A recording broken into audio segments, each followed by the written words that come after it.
Tahir Peker, bestesi Burhan Bayar'a ait eserle devam ediyor. Belki de dilimden bu şarkı düşmez, dilin söylese de gönlün hissetmez.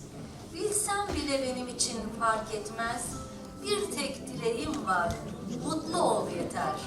Eseri seslendirmek üzere solistimiz Cihangir Alagöz'ü alkışlarınızla sahneye davet.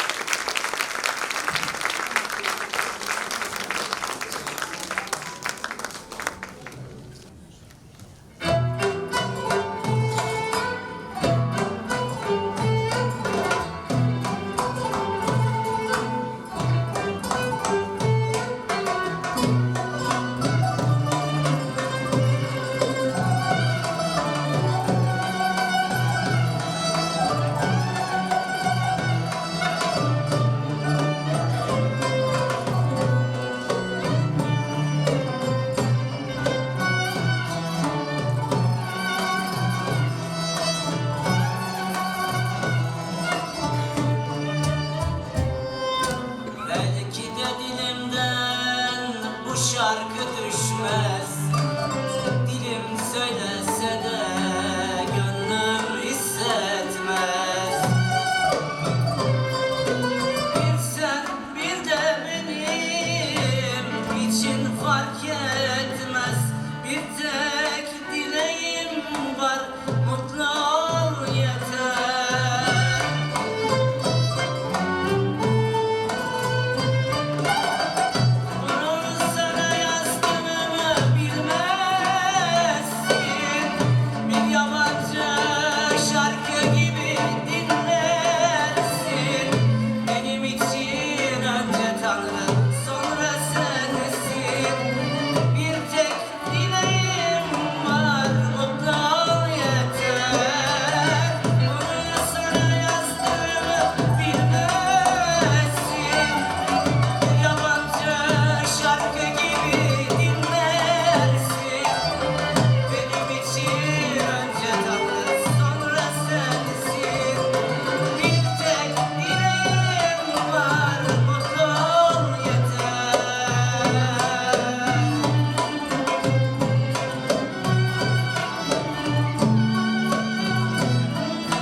Alıştım yıllardır